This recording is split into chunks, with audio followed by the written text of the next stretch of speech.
Hello dear students, स्वागत है आपका एक बार फिर से आपके चरित्र चैनल साइड में। और आज हम पढ़ने जा रहे हैं टोटल इंटरनल रिफ्लेक्शन के बारे में।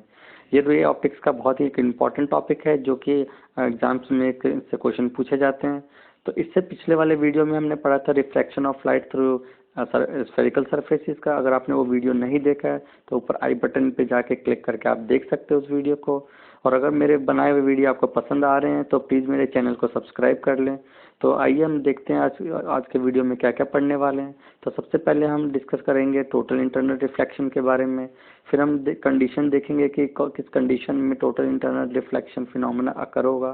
फिर हम देखेंगे कि क्रिटिकल एंगल क्या होता है, उसका डेरिवेशन समझने की कोशिश करेंगे। फिर हम पढ़ेंगे कुछ फिनोमेना जो डेली लाइफ फिनोमेना है जिसमें टोटल इंटरनल रिफ्लेक्शन की वजह से होता है। तो इन सब के बारे में आज इस वीडियो में डिटेल में पढ़ने जा रहे हैं। तो सबसे पहले हम समझ लेते हैं कि टोटल इंटरनल रिफ्लेक्शन क्या होता है। तो यहाँ पे क्या है कि जब भी कभी कोई लाइट, यहाँ पे हम सबसे पहले समझते हैं इंटरनल रिफ्लेक्शन क्या होता है सबसे पहले। तो यहाँ पे क्या है कि कोई भी लाइट है, जब वो डेंसर मीडियम से, ऑप्टिकली डेंसर मीडियम से रेयर मीडियम में एंटर करता है, ठीक है, एट द इंटरफेस, वहाँ पे क्या होता है, जो जो हमारे इंसिडेंट रे है, जो ट्रेवल कर रहा है मीडियम में फ्रॉम डेंसर टू रेयर, उस इंटरफेस पे कुछ रेज रिफ्लेक्ट होंगे और कुछ रेज रिफ्लेक्ट होंगे, पार्शियली रिफ्लेक्ट होंगे। तो हम इस कंडीशन को हम कहते हैं इंटरनल रिफ्लेक्शन। सिर्फ क्या कहते हैं, इंटरनल रिफ्लेक्शन, क्योंकि वहाँ पे रिफ्लेक्शन भी हो रहा है और रिफ्रैक्शन भी हो रहा है। ठीक है ना, कि जब भी कोई लाइट रे डेंसर मीडियम से रेयर मीडियम की तरफ मूव करता है तो उस टाइम में कुछ रेज रिफ्रैक्ट भी होंगे और कुछ रेज रिफ्लेक्ट भी होंगे। ठीक है, तो इस सिचुएशन को हम कहते हैं, इस फिनोमेना को हम कहते हैं internal reflection. Total internal reflection नहीं, सिर्फ इंटरनल रिफ्लेक्शन। ओके, अब यहाँ पे हम समझते हैं कि अब टोटल इंटरनल रिफ्लेक्शन फिनोमेना क्या होता है कि जब भी कभी रे रिफ्रैक्शन, जब भी कभी लाइट रे ऑप्टिकली डेंसर मीडियम से रेयर मीडियम की तरफ ट्रेवल करेगा और जब कोई भी रिफ्रैक्शन फिनोमेना करनी होगा और सारा का सारा जो रेज है वो रिफ्लेक्ट हो जाएंगे, तो इस सिचुएशन को हम क्या कहते हैं, इस फिनोमेना को हम क्या कहते हैं, टोटल इंटरनल रिफ्लेक्शन। पहले क्या था कि यहाँ पर रेज क्या हो रहा है कि रिफ्लेक्ट भी हो रहा है, रिफ्रैक्ट भी हो रहा है, पार्शियली कुछ रिफ्लेक्ट हो रहे हैं, पार्शियली कुछ रिफ्लेक्ट हो रहे हैं। इसको हम क्या बोलेंगे, इंटरनल रिफ्लेक्शन सिर्फ। लेकिन जब सारा का सारा रे रिफ्लेक्ट हो जाता है और कोई भी रे रिफ्रैक्ट नहीं होगा तो इस फिनोमेना को या फिर इस कंडीशन को हम कहते हैं टोटल इंटरनल रिफ्लेक्शन। ठीक है, अब हम समझते हैं इस डायग्राम को हम समझने की कोशिश करते हैं। अब यहाँ पे इस डायग्राम में क्या है कि कोई एक रे है, यहाँ पे लाइट सोर्स है, उस लाइट सोर्स से बहुत सारे रेज निकल रहे अलग अलग डायरेक्शंस में। अब यहाँ पे ये जो हमारा सोर्स है वो एक डेंसर मीडियम में रखा हुआ है और इसके जो लाइट रेज है वो रेयर मीडियम की तरफ मूव करना चाहता है। ठीक है, अब इस सोर्स से निकलने वाले लाइट जो रेज है, सपोज इस इंटरफेस को, ये हमारा है इंटरफेस इन दोनों मीडियम का, मीडियम 1 और मीडियम 2। मीडियम 1 हमारा डेंसर मीडियम है और मीडियम 2 हमारा रेयर मीडियम है। तो यहाँ से सोर्स से निकलने वाले लाइट सभी डायरेक्शंस में मूव करने की कोशिश करेगा।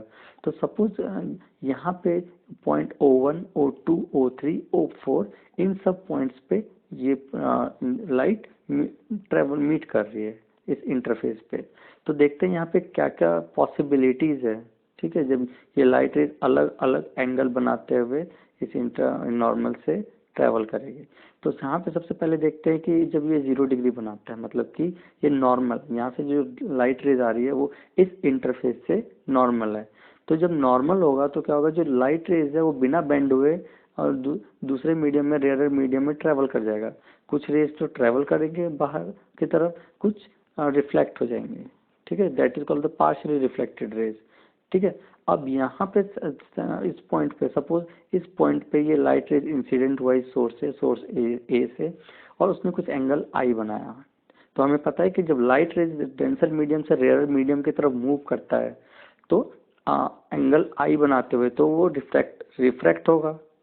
लेकिन इस केस में क्या हो रहा है कि यहाँ पे कुछ पार्ट रिफ्रैक्ट होगा और कुछ पार्ट रिफ्लेक्ट भी होगा। ये किस कंडीशन में होगा, जब रे डेंसर मीडियम से रेयर मीडियम की तरफ ट्रेवल होता है। लेकिन जब रेयर मीडियम से डेंसर मीडियम की तरफ ट्रेवल होगा तो इस तरह का फिनोमेना हमें देखने को नहीं मिलेगा। ठीक है, तो यहाँ पे क्या हो रहा है, सपोज हमने एंगल इंसिडेंट, ये रे आया, इस नॉर्मल से एंगल आई बनाया, तो वो क्या होगा, it will move away from the normal, क्योंकि ये फ्रॉम डेंसर मीडियम से रेयर मीडियम की तरफ ट्रेवल कर रहा है। तो यहाँ पे एंगल आर बनाया। अब सपोज हम इस एंगल आई को फर्दर इंक्रीज कर रहे हैं, थोड़ा सा, फॉर एग्जांपल अगर ये 20 डिग्री है तो हमने थोड़ा सा 30 डिग्री हमने इसको इंक्रीज कर दिया।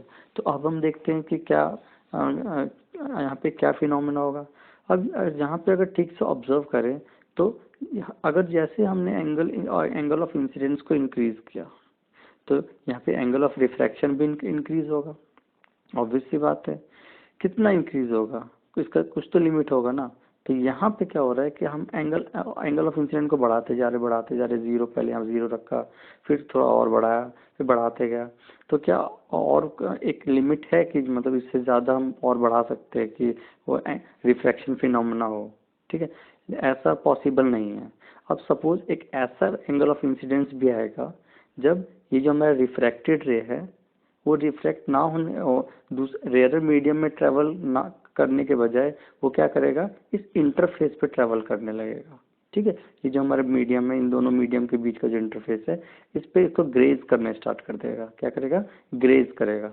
तो यहाँ पे क्या होता है, इस एंगल, जिस एंगल पे हमने ये लाइट को इंसिडेंट करवाया, और उस टाइम क्या हो रहा है कि एंगल ऑफ रिफ्रैक्शन हमारा 90 डिग्री बन जाएगा, क्योंकि ये इस सरफेस के जस्ट पैरेलल है। ठीक है, इस सरफेस पे बन एंगल ट्रेवल इंसिडेंट ट्रेवल कर रहा है, तो उस टाइम एंगल ऑफ रिफ्रैक्शन क्या होगा, 90 डिग्री। तो इस सिचुएशन में, इस कंडीशन में जो हमारा इंसिडेंट एंगल बनेगा, उस इंसिडेंट एंगल को हम कहेंगे क्रिटिकल एंगल। यहाँ तक समझ में आ गया आप लोगों को। अब हम समझते हैं कि अगर हम इस इंसिडेंट रे को क्रिटिकल एंगल से ज़्यादा इंक्रीज करने की कोशिश करते हैं, ठीक है, मतलब कि आई को हम ज़्यादा रखते हैं क्रिटिकल एंगल से, तब क्या होगा, तब ये होगा कि जो यहाँ पे जो लाइट रेज है ना, वो रिफ्रैक्शन फिनोमेना शो करेगा ही नहीं। सारा का सारा जो लाइट रेज है वो रिफ्लेक्ट हो जाएगा। तो इससे हम कहेंगे कि ये जो लाइट रेज है वो टोटली रिफ्लेक्ट हो गया without getting refracted to the rare medium. यहाँ तो आप लोगों को समझ में आ गया। तो हम इसको क्रिटिकल एंगल इसलिए बोलते हैं क्योंकि ये जैसे हिंदी में होता है कि क्रिटिकल मतलब होता है आर या पार। अगर इस आईसी से इंसिडेंट की वैल्यू कम हुई, ठीक है, तो वो डिफ्रैक्शन भी शो करेगा और पार्शली रिफ्लेक्शन भी शो करेगा। ठीक है, यहाँ पे भी, यहाँ से यहाँ तक मतलब कि क्या हो रहा है कि सपोज हम यहाँ से इस रीजन में, यहाँ से लेकर यहाँ तक जो लाइट रेज है वो दूसरे मीडियम तक ट्रेवल करेगा थ्रू द रिफ्रैक्शन फिनोमेना। ठीक है, अब यहाँ पे हम समझ रहे थे कि ये क्रिटिकल एंगल कहलाता है क्यों है। तो क्रिटिकल एंगल इसलिए कहलाता है क्योंकि अगर इस इंसिडेंट एंगल से कम वैल्यू रखते हैं एंगल ऑफ इंसिडेंट को, तो रिफ्रैक्शन फिनोमेना अकर होगा और साथ ही साथ इंटरनल रिफ्लेक्शन भी होगा, not total internal reflection, internal reflection सिर्फ। ठीक है, अब यहाँ पे जैसे हमने आई से ज़्यादा बढ़ाया, आईसी से ज़्यादा बढ़ाया, मतलब क्रिटिकल एंगल से इंसिडेंट एंगल को बढ़ाया, तो क्या हो जाएगा कि कोई भी रे हमारा रिफ्रैक्ट नहीं होगा। ठीक है, वो सारा का सारा क्या हो जाएगा, इन टोटल रिफ्लेक्शन हो जाएगा इस रे का।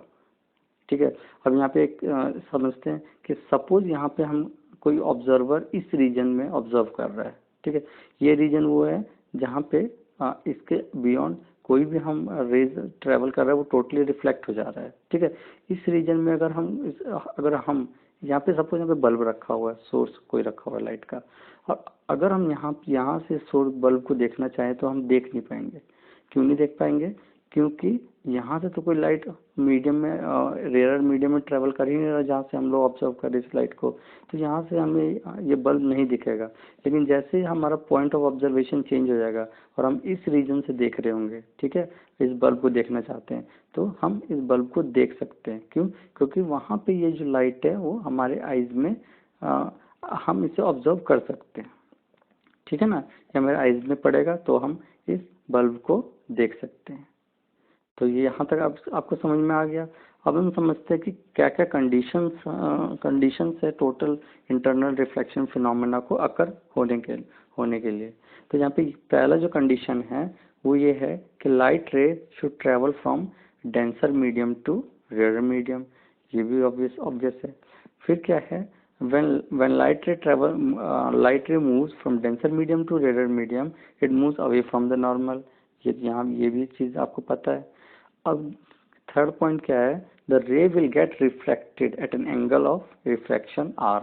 ओके, यहाँ पे एंगल ऑफ रिफ्रैक्शन आर होगा जब तक हम क्रिटिकल एंगल से कम रखते हैं हमारे एंगल ऑफ इंसिडेंस को।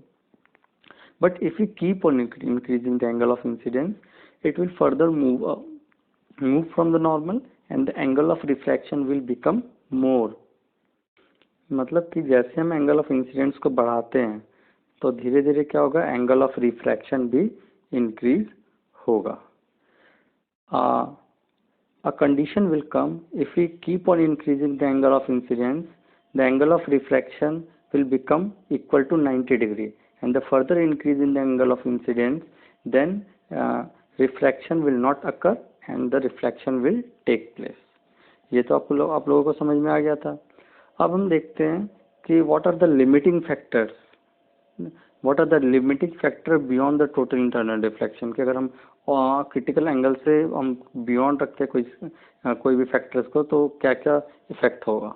ठीक है, तो the angle of incidence should be greater than the angle of incidence for which the angle of refraction is 90 degree.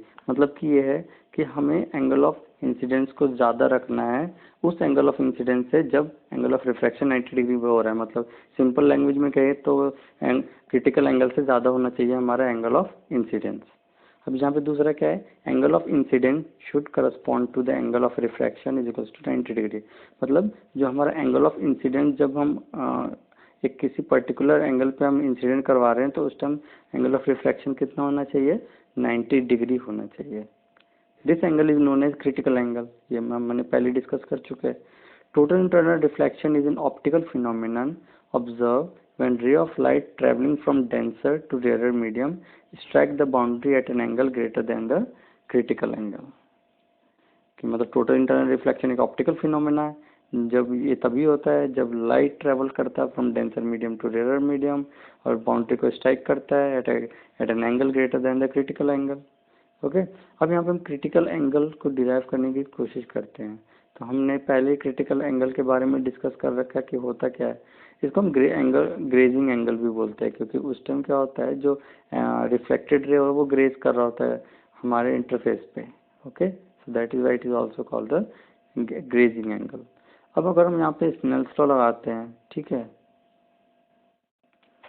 अगर हम स्नेल्स लॉ लगाते हैं इन दोनों मीडियम के बीच में, मीडियम 1 और मीडियम 2 के बीच में, तो क्या होगा दैट स्नेल्स लॉ क्या कहता है, the ratio of sine of angle of incidence to the sine of angle of reflection is constant, and what is that constant called, that n1 by n2, that is the refractive index of medium 2 with respect to medium 1। so according to Snell's law n1 sin I is equals to n2 sin R। ठीक है कि ये हमारा Snell's law है। अब हमें अगर critical angle find out करना है तो हमें पता है कि क्रिटिकल एंगल पे आई क्या होता है, हमारा IC होता है, that is the critical angle, और हमारा एंगल ऑफ रिफ्रैक्शन कितना होता है, वो होता है हमारा 90 डिग्री। ठीक है, तो अगर हम स्नेल्स लॉ में क्रिटिकल पॉइंट्स पे हम वैल्यू को हम पुट करते हैं तो क्या आ जाएगा हमारा n1 sine IC is equals to n2 sine 90 degree. यहाँ तक आप लोगों को क्लियर है। हमने क्या किया, सबसे पहले स्नेल्स लॉ यूज़ किया, n1 sine I is equals to n2 sine R। फिर हमने क्या किया, क्रिटिकल सिचुएशन पे हमने क्रिटिकल एंगल और क्रिटिकल एंगल ऑफ रिफ्रैक्शन हमने सब्स्टिट्यूट किया। तो यहाँ पे क्या आया हमारा n1 sine IC is equals to n2 sine 90 degree. यहाँ तक क्लियर है। अब यहाँ पे क्या हो रहा है कि साइन 90 की वैल्यू कितनी होती है, 1 होती है। ठीक है, तो यहाँ से साइन IC की वैल्यू आ गई हमारी n1 बाई n2। ओके, तो जब हम फर्दर कैलकुलेशन करेंगे तो हमारा साइन IC कितना आएगा, ये हो जाएगा n2 बाई n1। तो यहाँ से क्या आएगा, हमारा IC होगा साइन इनवर्स N2/N1।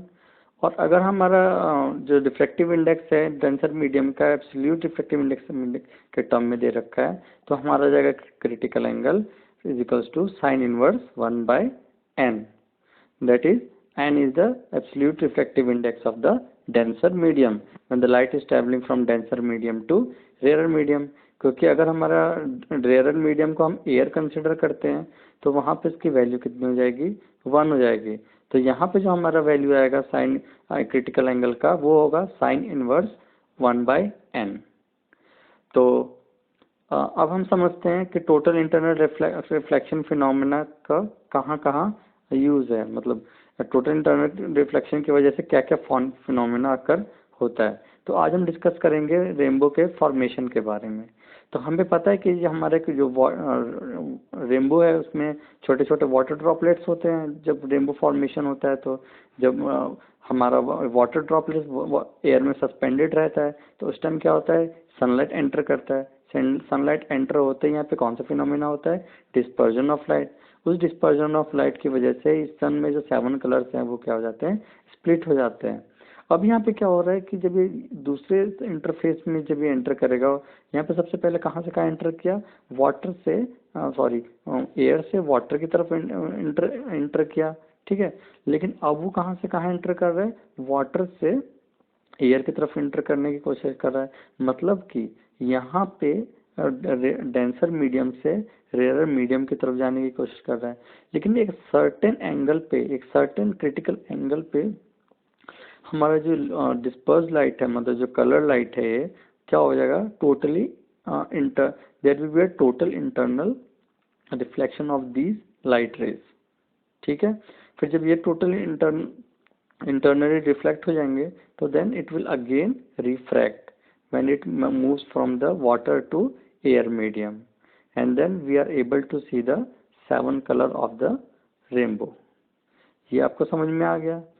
तो आई होप आपको आज का वीडियो पसंद आया होगा। तो अगर आपको आज का वीडियो पसंद आया तो इस वीडियो को लाइक करें, चैनल को सब्सक्राइब करें और नीचे अपने सजेशन ज़रूर दें, ठीक है, कमेंट बॉक्स में। तो तब तक के लिए मिलते हैं नेक्स्ट वीडियो में। तब तक के लिए bye bye, have a nice day.